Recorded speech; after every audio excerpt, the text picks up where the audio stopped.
Episode 14, Bridging the Skills Gap, the Future of Data Analytics Education. We've had the opportunity to, help thousands of what I call aspiring business professionals upskill or reskill so that they have more confidence.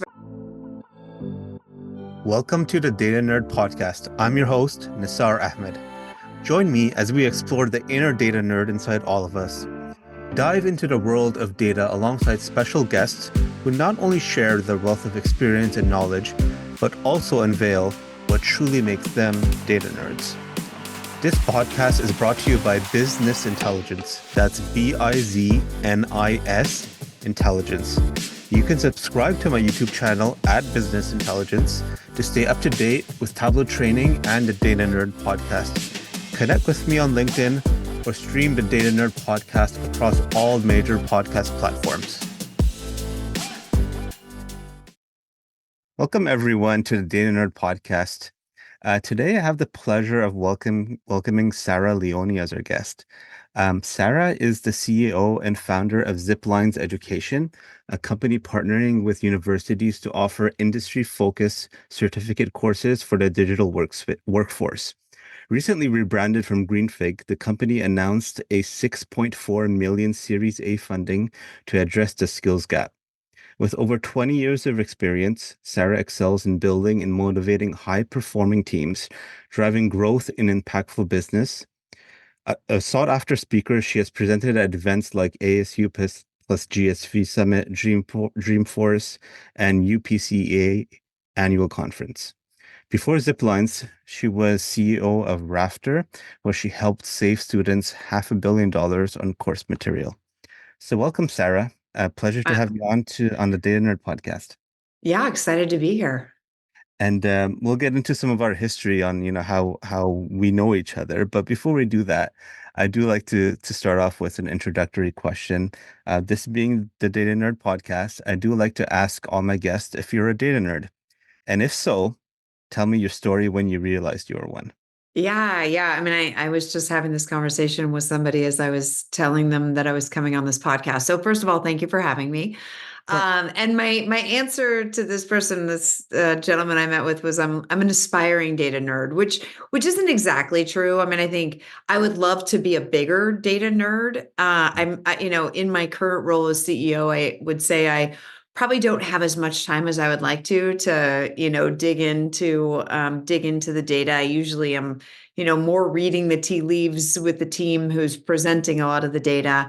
But really, I mean, I think when I first recognized the power of data, or when I became, to your point, a data nerd, I was working at an organization called E-Trade. You've probably Yeah. heard of it, financial Mhm. services.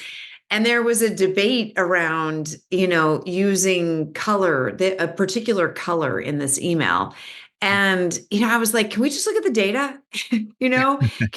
How about Yeah. we have our customers tell us what is going to be most impactful? Yeah. And, I think I grew up in marketing. And so, in digital marketing specifically, and the importance of data was always super critical. I always, associated myself with a performance marketing or data marketing, data influenced marketer versus a brand marketer. And that's just followed me throughout my career. No, and you bring up some good points, right? I think data is all around us, and I don't Mhm. think anyone, particularly you, in a position where you're in, you can't make any decisions without looking at the data, right? So to some Absolutely. extent, everybody has a little bit of data nerd in them. It just depends on, how focused you are on that, right? Yeah. It's funny you brought up the color choice and the data because now, I teach. So you and I know each other because I'm one of the mentors for the business analytics science course at well, now it's called Ziplines, previously GreenFig, Yeah. right? Yeah. And we were just talking. It's been 2.5 years since I started there, and I think you started about that time. Is that when the school started? I think that's when we launched our business analytics course. Oh, Yeah. got you. So we had relaunched our learning platform in 2020 with our digital marketing course. And then the next course we brought to our university partners was business analytics science. Yeah, and it's been a great experience for me, right? I love teaching there, and I've been on for 2.5 years, and hopefully another 2.5 years to come. And I love seeing the growth. And so I wanted to talk to you about, what inspired you, not just for data analytics. Let's just talk about the school in general, and talk Yeah. about, what is Ziplines. Talk about your experience and what inspired you to start or get into this market of education and start Ziplines. Yeah, great question. So, I really fell in love with education. You talked about when I was CEO of Rafter, and through my experience at a company was a subsidiary of Rafter called Book Renter, where we save students a ton of money on textbooks, on course materials. And through that experience and really understanding the customers that we were serving, I recognized the power that education had, the opportunities, the doors that it can open for individuals. And the with that, there's also challenges, right? And one of the key challenges that I saw coming out of the data was that 43% of students who were graduating from college were graduating into underemployment. And it basically meant they had the college degree, but they were stepping into a job that didn't require the college degree. Mm. And once they fell into that trap, it was a pretty hard challenge for them to step out of. And so I started really, looking deeply into how do we solve this, or how do we think about this college to career gap? And, through a number of hypotheses and tests that we put into the market, we worked both with graduating college students, we worked with adult learners, and where we really found the most significant opportunity to have impact, at least for us as an organization, was serving an adult learner population, folks that are really looking to, they may have some work experience. Maybe it's not the job that they want. Maybe it's the job that they want, but they don't feel like they've got the skills that they really need to be effective in that job. And so, through GreenFig, now Ziplines, we've had the opportunity to, help thousands of what I call aspiring business professionals upskill or reskill so that they have more confidence, right? They have the aptitude and ability to go back into the job and to leverage. I'm looking behind you. There's a Tableau sign, right? To Yeah. leverage platforms like Tableau and to really understand, what do how do you need to think about technology and data as part of your, core skill sets that you're taking into the workplace these days? So what I'm hearing is you saw a gap, right? And then you Mhm. saw a need to fill that gap. And I think you're focusing more on the adult learners who are currently working professionals, right? What about students who are getting out of university? Can they get into would this benefit them as well? Yeah, I mean, I would say absolutely. The interesting thing with students that are just graduating, if you think back to the experience they're at, they've just gone through four, maybe five, maybe six, Mhm. hopefully just four, but I think the average graduation timeframe is now in the 6 year range. But net is you've invested a lot of time, money, right? A lot of resources as Oh, a yeah. student going through that experience and with the goal of stepping into a job, right, stepping into a career more specifically. And I think for a lot of students that don't have a lot of work experience, they don't really understand that the graduate degree is not really the golden ticket to the career, right? Mm.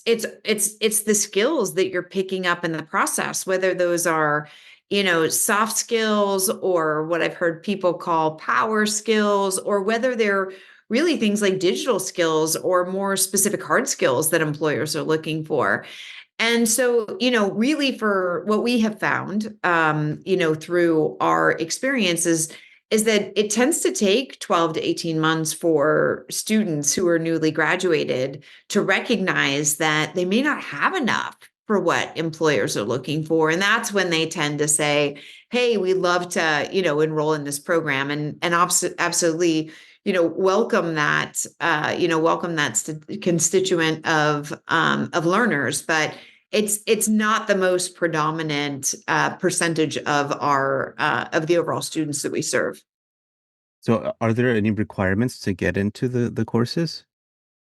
No, we basically say that there needs to be a level of curiosity, of drive, right? A level of commitment that they're willing to put into the course. There tend to be, 10-week experiences where we expect a lot, right? So they're Mhm. typically going to be setting aside somewhere between 8 to 10 hours a week. They have an opportunity to work with phenomenal subject matter experts like yourself. But we don't set specific requirements. And we have folks who come in with PhDs. We have folks that come in that have zero college experience, and everything in between. Yeah. And so, so I serve as the mentor here, right? And so let's talk about, let's get into the the data analytics part, right? Business analytics, right? So Yeah. that's the course that I serve as a mentor. And so what I do, like my role as the mentor is once a week, 2 hours live sessions where I talk about each module. So this is a self-paced learning course, right? And I'm assuming all of the courses that you offer are as well. They're what we call hybrid or blended. So yeah, self-paced plus the live The sessions. live sessions, yeah. Yeah. So yeah, so kind of like a hybrid. So they go Yeah. through the content themselves, Yep. and then I answer any questions they may have, and then I bring some of my experience.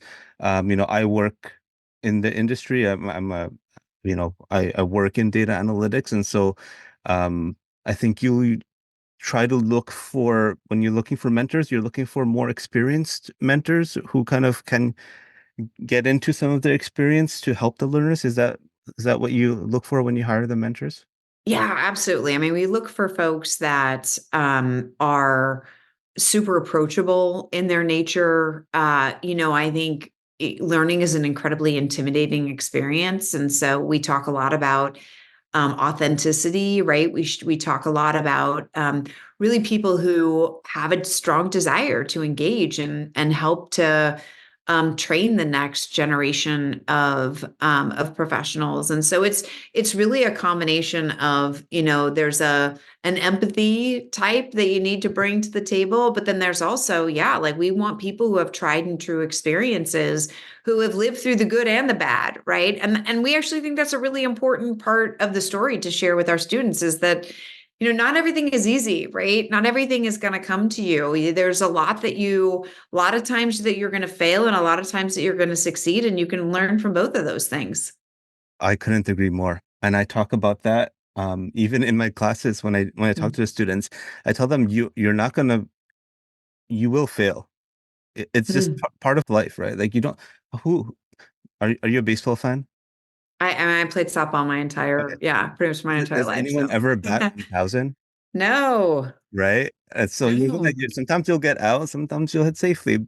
This is part of life. No one can ever bat 1,000, right? And so, Yeah. but the thing is, at those times when you fail, is that's when you have the opportunity to learn what it is that you can take from that to then improve and grow with, right?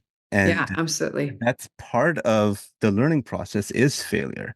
How do you learn from your failures? And so I'm glad that you brought that up because that's my philosophy as well, right? And just touching base on, obviously now I'm in a place where I have some experience and I'm serving as a mentor. And I was not always in a position like this. I was also in a position where I was a new graduate. I went Mhm. through the traditional, a bachelor's degree.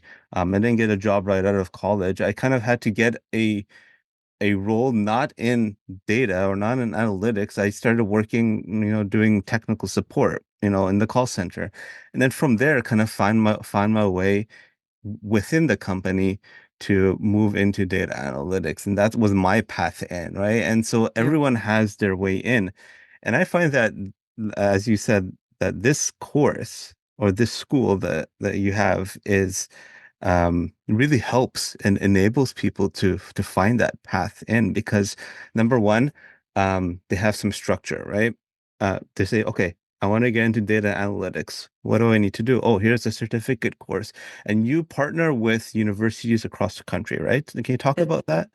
Yeah. Look, one of the things that we learned pretty early on, again, when the company was still GreenFig, was I had a number of students that came back to me, and at the time we were small, so we were Yeah. figuring out product market fit, right? Talking to a lot of students, going to a lot of the live sessions, and really watching how people were interacting with the instructors and how they were interacting with their peers. And one of the things that I heard enough was, I the skills I gained through this experience were phenomenal. The challenge I'm having is I'm going and talking in these interviews to employers, and they don't know who GreenFig is, right? They don't know how to think Mm. about this incredible learning experience I went through. And so, at the time, what we also saw was, you talked about a gap, right? Part of the gap that we're really closing in the market is around the skill gap, but there's also a gap that higher education institutions have, many, I won't say all, in that, the challenge of creating and maintaining content, right? Learning content tied Yeah. to industry that moves with the pace of industry is really challenging. And so, we also saw an opportunity to fill that gap or help institutions fill that gap. And in turn, the students that come through our programs, they earn a certificate from an institution in their region, right? A very well-known institution. And so that certificate has an immediate recognition with Yeah. employers, much more powerful than GreenFig or Ziplines would ever be. Yeah, no, I agree. I think that is a huge plus for the students, right? And it's also great for me because um, before this, my experience has always been mostly in-person training, and you're located in a certain region, and you have certain, people in that region, and your experiences with, I'm in New York, New York City. It's great for me to interact with people all across the country, right? From the West Coast to the East Coast, and to gain from different experience. Because to be honest, I learned from this as much as the students, right? Like you Yeah. said, they are professionals themselves. They're working. They have experience, maybe not as much experience in data analytics, but they're professionals. And so I learned from them, right? We go through a lot of activities in the class, right? And group sessions, we talk, we discuss. And so I'm not always right. Sometimes they bring up points that, I never thought about, and it's great. And I think that's part of the value add here, right? So they go through Yeah. these courses um, online. They have these once a week sessions with mentors. And then do they get some type of support? You talked about um, support in terms of finding jobs. Do you offer that as part of this course? Yeah, so the way that we support students is twofold. So one is throughout the learning experience. So I mean, I've seen your name in our reviews with several of our learner success folks, right? I think students really appreciate the fact that they've got someone to lean on, or ask questions to as part of the experience, pick them up, if you will.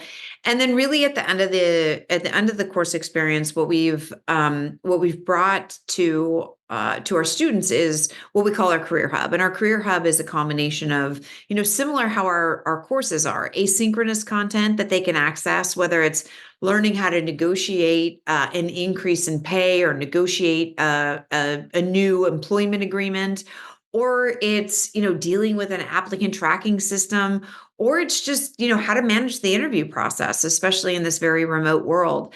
And so they have access to that content. They have access to live workshops that we bring career coaches in to help them again develop, further develop their skill sets, but definitely more on the soft skills, right? In those particular, we're not necessarily going to get into anything related to analytics as much as we are going to get into how to show up. How do you think about your job search and your interview process and your LinkedIn and kind of all the elements that sometimes might be forgotten, Yeah. in that part of the experience. No, that's definitely part of the experience, right? It's not just, okay, it's not just knowing the technical skill set. It's then Yeah. like, how do I now get the job, right? How do Yeah. I, or even if you're currently working in a company, how do I now leverage this to now maybe get into a position working in analytics within the company you're currently in, right? And so I Yeah. feel like some of the services that you offer, like the Career Hub, really help with that because you need to talk about the interview process. You need to talk about your resume. You need to talk about your LinkedIn profile, right? Those are very important. I make it an effort on my well, something that I custom, I guess each mentor has the can customize their sessions to some extent. Mhm. And what I like Yeah. to do is in the final week, I always like to, I have a network of people who I'm connected through on LinkedIn, and I like to bring on a couple of guests for question and answers, talking about data analytics, careers, finding a job, best way to find a job, how to work on your LinkedIn profile and whatnot. And those are sessions that I think the students really, really love and Yeah. like participating in. And I think that's definitely, I think, something that you won't get in the traditional, college Yeah. bachelor's degree experience as well.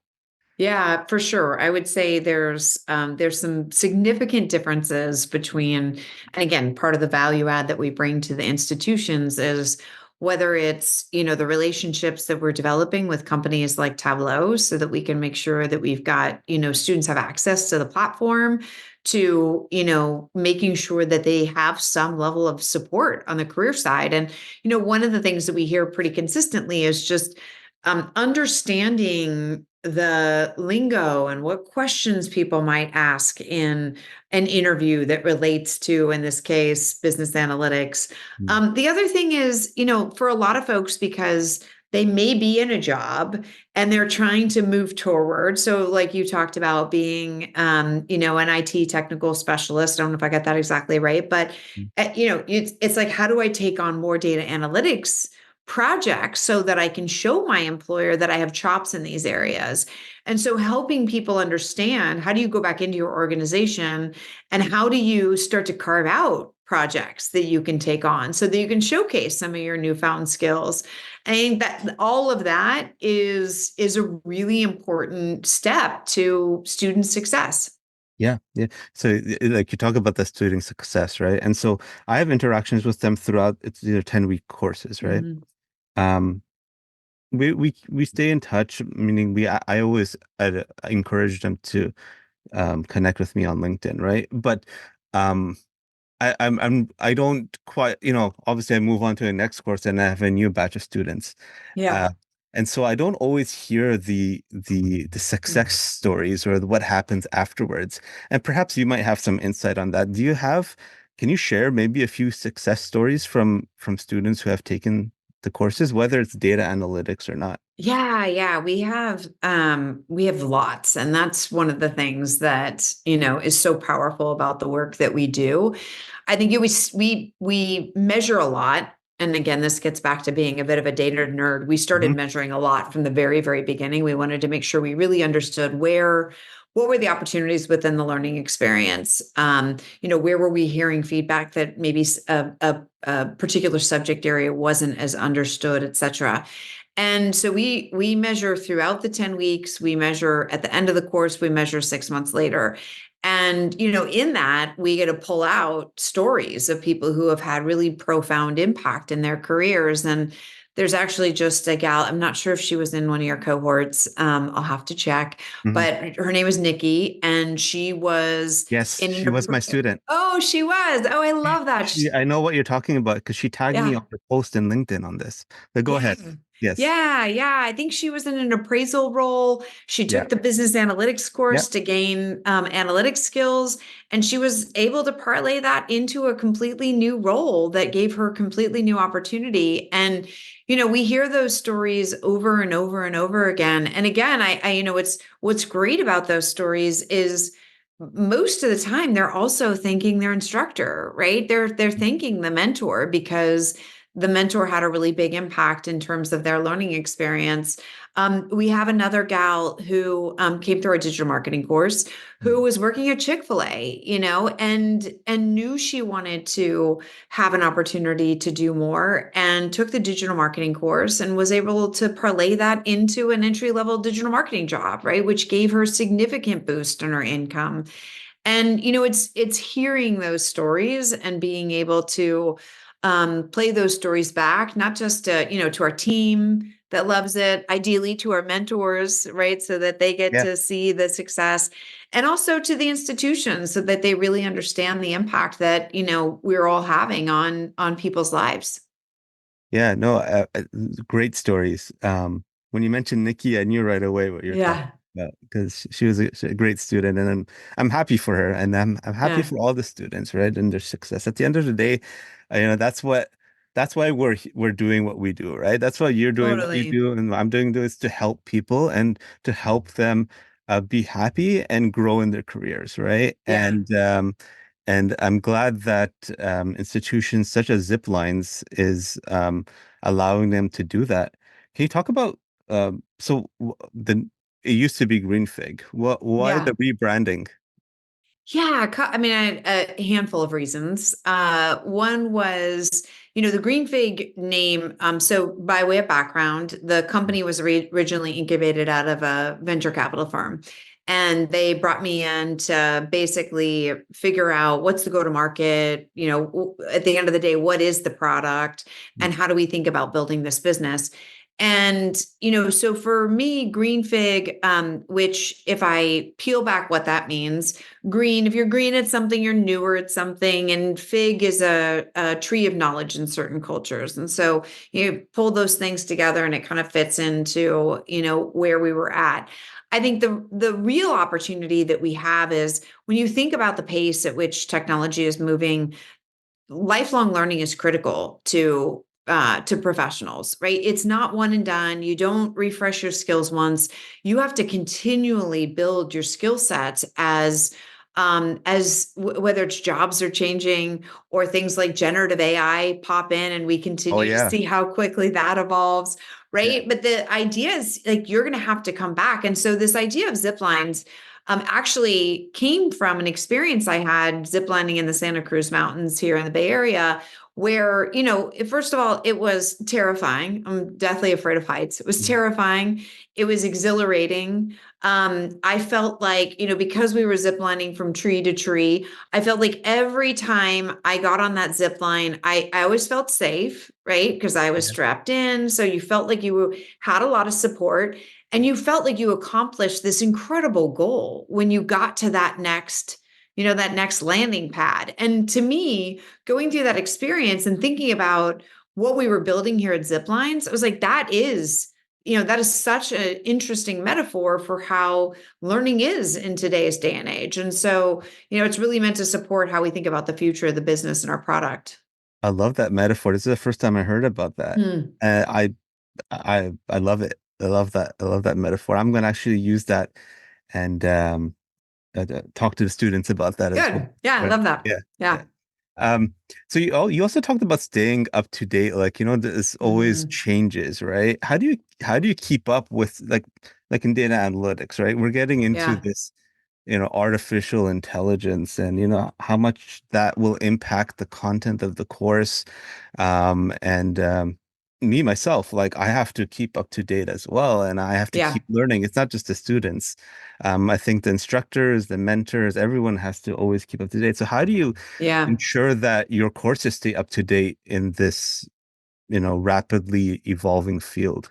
Yeah, it's not easy, right? It's not easy because of how quickly it's evolving. And I think one of the testaments to what we're able to accomplish is having a pool of mentors, right, that we can tap into for their expertise. Everybody's got slightly different, right, inputs coming in.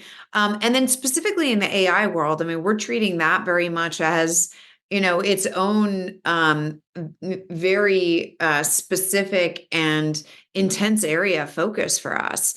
And we know that it's going to change rapidly. And so thinking about how we develop. So first of all, every single module we create moving forward, module being 10-week course has 10 modules in it, Mhm. has to introduce AI. right? It has to introduce AI, and not just for AI for AI's sake, but how is somebody who is, let's say, in business analytics and data visualization, how can they leverage a platform like ChatGPT to create a visualization, to analyze a visualization, right? To report back on a visualization. I just saw a video this morning. I don't know if you saw that video on LinkedIn, but there's a video where ChatGPT is looking at this graph and articulating back what the graph is Yeah. saying, the main points, right? And so how do we help people really understand? And that is, as we think about a core focus for our organization, it's something that we are very much centered on right now, and are thinking about the way that we need to build AI content into the courses is different than some of the other more evergreen type content, right? That isn't going to change as much. And so we're really thinking about how we build a system around that to create a lot of that agility or flexibility. Yeah, and you talked about, Chat GPT. And so I was just at the Tableau conference a couple of weeks ago in San Diego, and a, a huge focus was on artificial intelligence. And so you talked about, Chat GPT. And so, I attended some sessions where they talked about, you could take a screenshot or a picture of your data visualization and put it in Chat GPT and ask it, what do you think? What can I do better? Yeah. And the fear that sometimes I think people have is that artificial intelligence will take away some of their Mm. jobs, but I don't think so. I think it's a tool that we can leverage to make us do our job better. Yeah. And I think if we take that philosophy, I think you know, going back, I don't know when did the internet come out? You know, how many so years ago? When that came out, Yeah. people were like, "Oh no, this is going to take over jobs," but it actually created a lot more jobs than it took Yeah. away. And I Yeah. think the same type of trend will should follow here with artificial intelligence as well. Yeah, I think that there going to be specific tasks that can be automated? Sure. Hmm. We've been dealing with that for however many years. I do think that artificial intelligence is an incredible tool. I think it's also, a scary tool that needs humans on, right? You can't just assume that ChatGPT or any other generative AI or technology out there is going to get everything right. And they're going to miss the nuance, right? There's going to be some nuance in there that you as a business person has to be able to untangle and articulate as part of that story making process.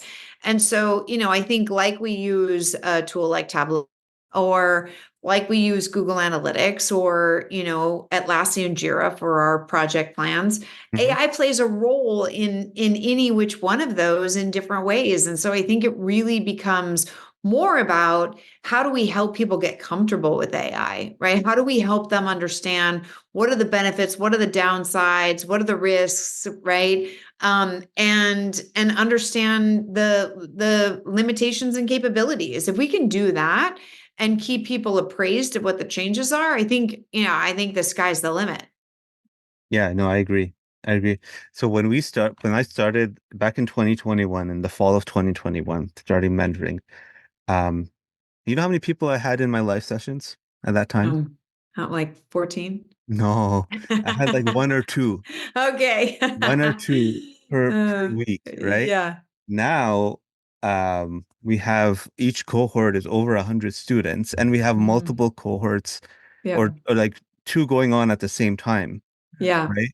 And so Yeah. the growth has been astronomical, and it's great to see, right? And from where we started and where we are, and so when we talk about that growth, right, and the future, can you talk about like where you see the future of data analytics as it pertains Hmm. to, education, and how you envision your program evolving to meet some of those needs? Yeah. I mean, I definitely think, look, analytics is so core to any role, right? You're a data analyst. I was a digital marketer. You've got folks that are product folks. You've got folks that are finance folks. Analytics plays a role in, I would say, basically Yeah. almost any position that's out there. And so for me, it's how it has to be a critical skill set that people learn as part of their career journey. And, as we think about the program, it's obviously, we always want to continue to improve and make sure that the skills that we're teaching are most in line with what industry is looking for. And then I think the next flavor is what we talked about, right? I think AI is going to influence some areas more than others. And I do think AI is going to influence the analytics world in a really significant way. And so, how are we really leaning into that to make sure that we're creating the most powerful experience for the people who are coming through our courses? And so, I think there's a lot of opportunity there, right? A lot of opportunity there. Yeah, no, for sure, for sure. I think we always have to be learning, always have to be adapting and changing, right? And so Yeah. I love, and that's one of the reasons I'm part of this, Ziplines as a mentor is because I love the path that you guys are going in, and to be under somebody with under your leadership and acknowledge no understanding that makes a huge difference. So I appreciate everything that you do, and your vision and your execution and whatnot. So this has been a great chat, and hopefully some insights into people who maybe are looking into getting into Yeah. educating themselves and whatnot. So before we end off, do you have some advice you want to give to someone who's thinking of enrolling in your course Mm. and maybe talking about why they should? Yeah, yeah. Well, first of all, I just want to say, thank you for what you do for our students because like I mentioned, the mentors we bring in have the opportunity to have a really profound impact on people's outcomes. And I know from looking at the data that surrounds your cohorts, you've definitely proven that one to be true. For folks that are considering taking our courses, I think one, as you can hear from this podcast, we are big believers that humans are a really core part of the learning experience. There are a lot of courses you can take that are 100% self-paced, and you get going and there's not really a lot of motivational factors. That you don't have that opportunity, like you said, to come into a classroom with people from all over the country, if not all over the world. And it's pretty unique in terms of how we've established that experience. And so for people who are interested, I would say, we've got there's lots of tools that you can use to figure out if this is right for you. And we're big believers that if the learning experience is, if it's not at the right level, it's not what you expect, we fully believe that those folks should receive a refund. So we have a full refund policy 7 days after. I'm sure you're familiar with this, Yeah. because we're just, people don't know what to expect, and it's not always, it's not an insignificant investment that they're making, whether it's the money or the time. And so, talk to our admissions team. They're amazing. They know lots and lots and lots about the courses and the experience, and try it out, try it out, because you'll meet amazing people like Desar who, want to help you move your career forward. And I appreciate it. Thank you, Sarah. How can people get the information? Can you, what's the website? And Yeah. also, I'll put it in the notes for the podcast as well. I'll put the link out there. And if there's any other ways that people can maybe get in touch with you, maybe your LinkedIn profile, I could put that up as well. Yeah, of course. I mean, I love to connect with new people. So feel free to shoot me a note, give me a little context around why you're connecting. That's always helpful. If you are interested in learning more, ziplines.com is the easiest. If you click on individuals, it'll take you down to the actual programs that we're offering and the universities at which we're offering those programs. And you can go in and learn and kind of drill into to figure out what might what might be most interesting to you. Great, great. Appreciate it, Sarah. This has been great. Thank you for joining the Day Nerd podcast. Oh, thank you for having me. It's been super fun.